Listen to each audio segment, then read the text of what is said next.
All right, man. Let's talk about the Detroit Lions schedule. Let's break it down. Thumbs up the video, share the video, subscribe to the channel. Next subscribe button is the bell icon button. Hit all notifications. Increase your chance to get notification. We go live and drop a video. Appreciate the love and support. So, um, see if we can pull it up. I don't like this picture. Uh, I obviously got the fifth week is scheduled. The only teams that have a weaker schedule than the Detroit Lions. Uh, so are the NFC East teams. You know what I'm saying? Maybe it was in the NFC East we could have won it one of the years. It's terrible. They redid the NFC East or whatever. I think the Cardinals used to be in there. Now our division used to be called the Central. So in preseason they would play Atlanta. They would play so they would be at home versus Atlanta. Like they'd be on the road versus the Colts and the Steelers. So it's only three preseason games at a regular season game. A lot of people say they don't need no preseason in college football. They don't have no preseason, but it depends on how you look at it because some of them teams, some of them guys might play cupcakes. You know what I'm saying? And Alabama is notorious for playing easy out of conference schedule. But the only reason I say they at home versus Atlanta because they say buy tickets, and other two don't say buy tickets. So I don't know how that go, but preseason be interesting. I think Jameson Williams said he's shooting to play the first preseason game. Like I said before, it's really not as of right now, unless an injury happen. You don't really need him to come back as fast. You know, you got Josh Reynolds on the outside, you got DJ Shark on the inside, you got Amon Ra working out inside, outside, you got TJ Hawkinson should be healthy working inside. He should be able to get integrated, but like I said, if he didn't want to get out there and make the first preseason game, then it'd be something wrong with that. But depending on how you're doing, but question is, it's gonna be one of the training camp battle questions when I start a training camp battle. Who gonna get that fifth receiver spot? Because you look at it, if he healthy enough to play and don't go on the PUP list, physically unable to perform list for 6 weeks, or if they don't shut him down for the year, you think about it is Reynolds, Sharp, Amon Ra, they playing. Them three for sure playing. So then you say if Jameson Williams make it, that's four. If he healthy enough. Then you talking about you probably ain't keeping six receivers on the team.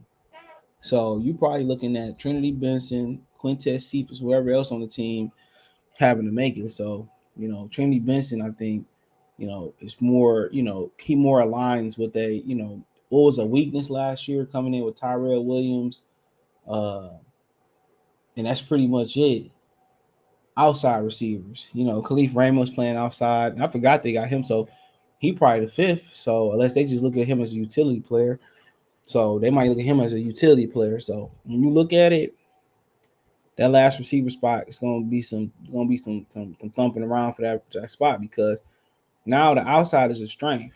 If you look at it, so you came in last year with Terrell Williams and pretty much everybody for the most part, Raymond, Brown, Cephas were all Tom Kennedy was all slot receivers. Now you come in this year, you got three big, X and Z or three big outside receivers. Now you got Reynolds, you got Shark, you got Jamison Williams, all three guys that can play outside, predominantly outside and dominate and not have no issue.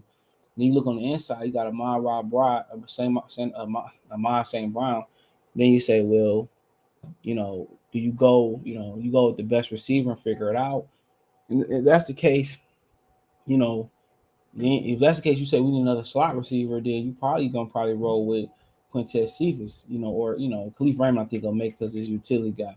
So and then also Khalif can give you something on the inside. So it's gonna be interesting. I think the best receiver gonna win because Khalif can play on the inside. Khalif can play on the outside. He showed us last year.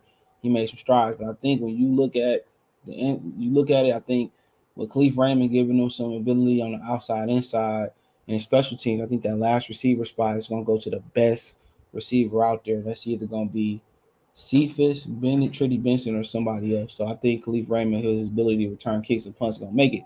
So he'll open up against Philadelphia on 9/11. That's gonna be an emotional day. Um, Obviously it's a Sunday this weekend. It's gonna be on Fox, and the Philadelphia Eagles made great. I already talked about this, so I'm gonna go through quick. They made great strides. They're a bad matchup for us. A lot of speed, and I had AJ Brown this year. You know, they had N'Kobe Dean, somebody's gonna be possessed to get at us first passing on them as well too. So it's a good football team. Then they go to the Washington Commanders I think the last time we went to Washington, we might have won. Hold on. I think the last time we went to Washington, we might have won. Don't quote me on that. I want to say the last time we went there, it was RG3. Maybe I'm tripping, bro. So last time we beat them, we won. No, last time we went there, we lost. This is 2019. We lost 16-19. But one, two, three, four. Hold on. One, two, three, four, five. Out of the last 6 times we played them, we beat them. Hold on. One, two, three, four. Last time, 5 times we played them, we beat them 4 out of 5 times. Right before that, they beat us 3 straight times. Four, and they won 4 out of the last 5 times we played them before that. But we last played them in 2019. Um, the quarterback was Dwayne Haskins. Rest in power to him. Jeff Driscoll was okay. This one Stafford was injured. Jeff Driscoll was the quarterback. He threw 1 touchdown, 3 picks. Bo Scarborough was our leading rusher, 18 carries, 98 yards. Darius Geis, who was no longer in the league, was their leading rusher, 10 carries, 32 yards. Adrian Peterson was over there as well at the time. So, yep. So that's the last time we played them. And I think they got Sam Howell. They traded for, who they quarterback over there? Oh, Carson Wentz. So I mean, Carson Wentz might not be healthy by that time, to be honest. But I think it's a winnable game coming down there. It'll be early. It'll be hot. 9-18. That's one of the games that's winnable. But they got one of the best D lines in football. Chase Young coming back. Deron Payne, Montez Sweat. Just something just dysfunctional over there. And also our ex GM Mark Mayhew is their GM. So it's one of them games that you probably can mark as probably should be a win. Could be a part. Depends on Carson Wentz play like. They did add Josh Johan. What's his name? Hold on. Johan Dotson, I believe, from Penn State. I think they added him. I think they added Johan Dotson. I could be wrong. Well, I'm trying to figure out who they drafted. Let's see if we can figure out who they drafted. So yeah, Johan Dotson from Penn State, fast guy. Probably go inside. Dahami Brown. I love him coming out last year. Terry McLennan, Curtis Samuels, Carson Wentz. So yeah, they got the dynamic receiving core. Now can they run the ball? They took Padarian Mathis, defensive tackle from Alabama. So they build some depth across their line. Brian Robinson Jr., running back from Alabama. Priest Butler, safety. Sam Howell, quarterback. Cole Turner, tight end from Nevada. I liked him too. I think that's who Carson Wentz throwing dots to. So yeah, it's a solid draft. So, but I'm gonna say it's a definite win. That's a win possible because they got explosive receiving core. But the Lions defensive line, they should be able to rattle Carson Wentz. Then we travel to, matter of fact, we home versus we home. We start the season back to back at home.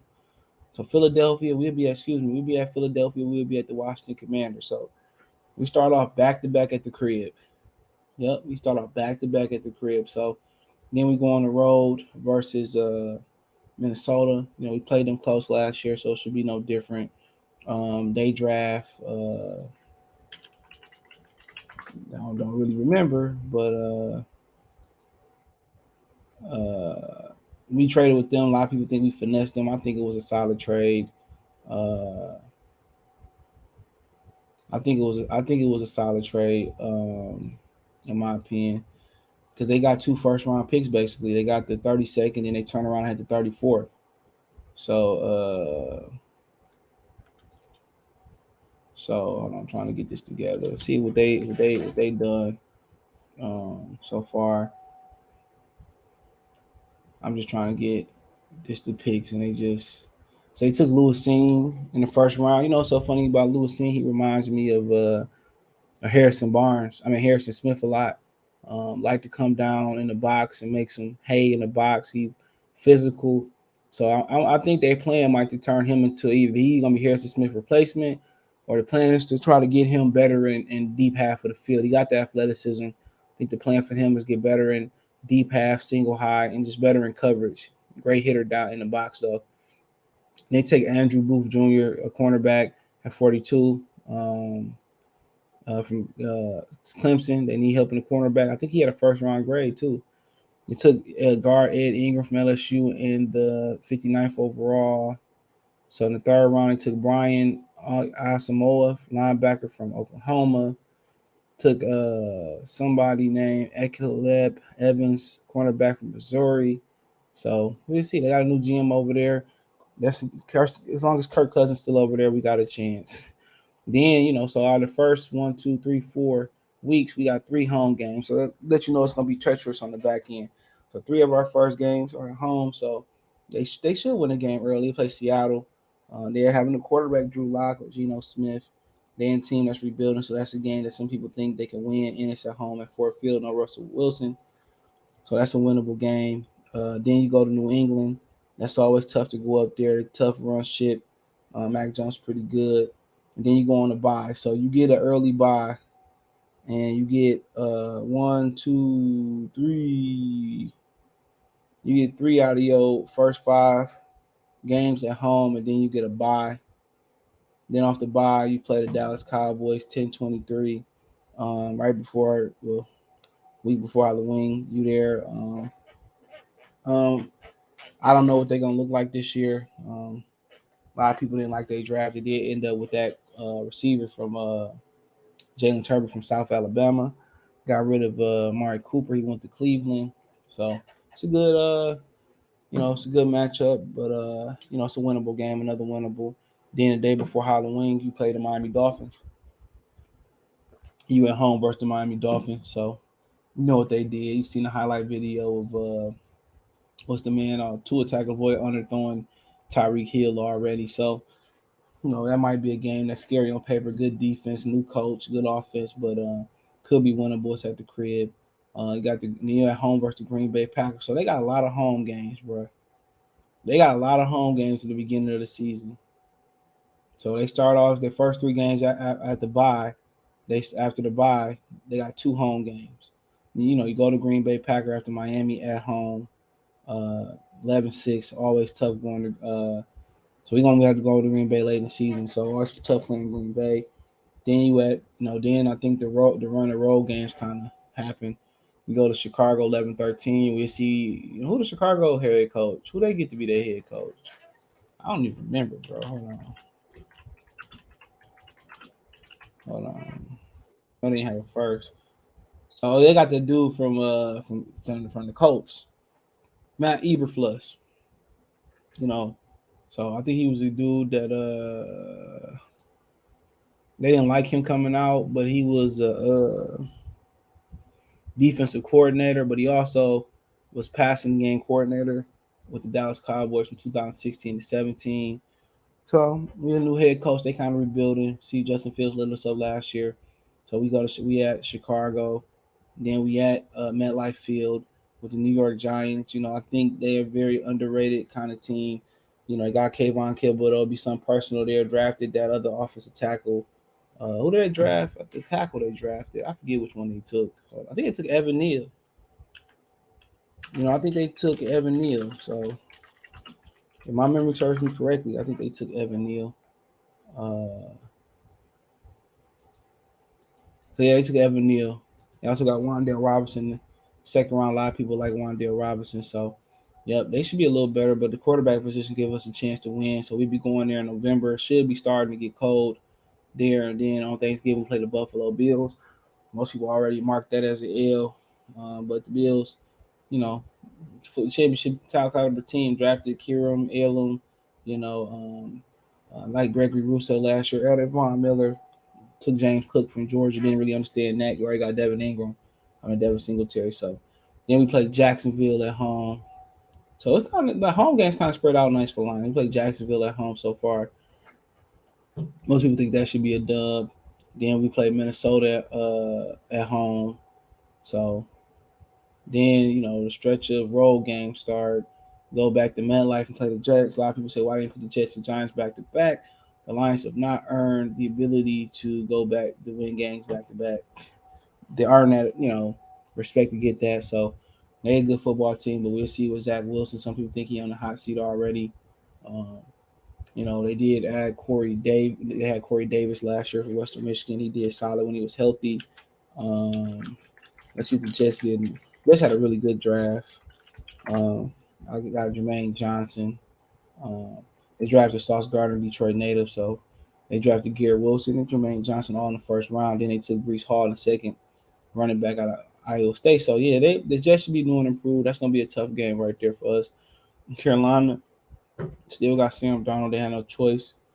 That's right before the day before Christmas, in Carolina, in New York. Then we played Chicago at home, 1-1 in January 1st on New Year's. Um, so, and then we end off at home versus the Green Bay Packers, at Green Bay and Lambeau, excuse me, at a time to be determined.